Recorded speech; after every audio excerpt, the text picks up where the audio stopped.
with Julia Child, things stick out. Her French training is, a big forefront of what she does. Living here in the Santa Barbara County, I'm rooted here. This is my home. This is where I grew up. I saw her later on at a restaurant. She was enjoying a turtle sundae at a local steakhouse, and that was something.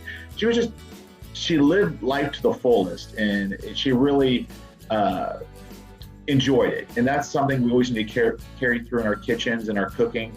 Because it's a stressful profession. Food really is a sharing moment between us and our guests, and she really, really defined that, and really want to make sure everyone has a good time.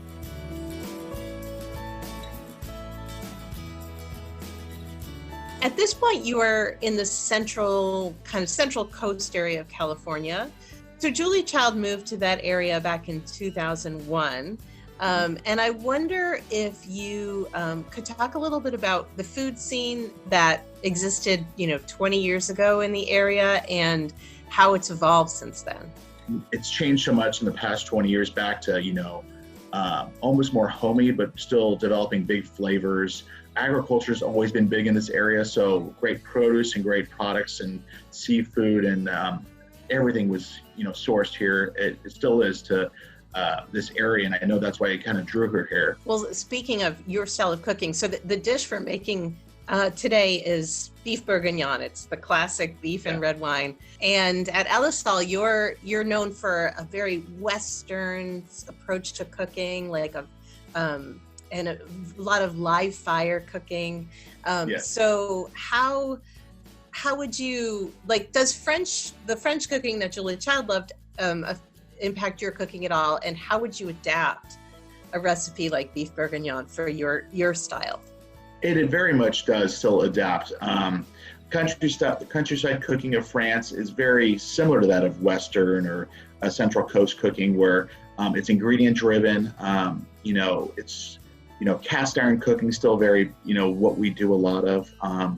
What may adapt in a recipe like that is just the difference of ingredients. We're in a wine growing region, so it's a big part of our cooking as well as our culture and lifestyle. So you were scheduled to participate in the inaugural Santa Barbara Culinary Experience, which was designed to highlight Julia's culinary roots in California and the fact that she did spend her final years there.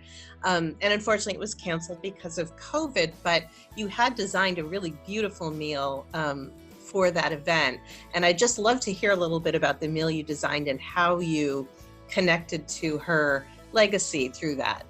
We were going to put together a great, dinner composed of braised lamb, grilled steaks, which are really true to how we cook here on the Central Coast.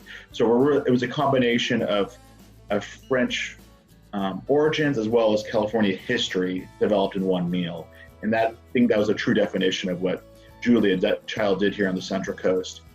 And I think that's one thing that as Americans, we sometimes forget about her was that, we think of her as having brought pure French technique to American kitchens, but she was adapting French ingredients and technique, knowing that we couldn't get all those ingredients in America and that we might not have the same tools. And she was an adapter of traditional French cooking for the American kitchen. So the fact that you were then adapting French recipes for, the kitchen, that's very much in line with what she did. Absolutely. She laid a groundwork of technique that could be adapted with different recipes. And her teachings really showed that is to be bold, to be daring, and to really go out and make use those classic tools and make it your own. And that's something she still inspires today.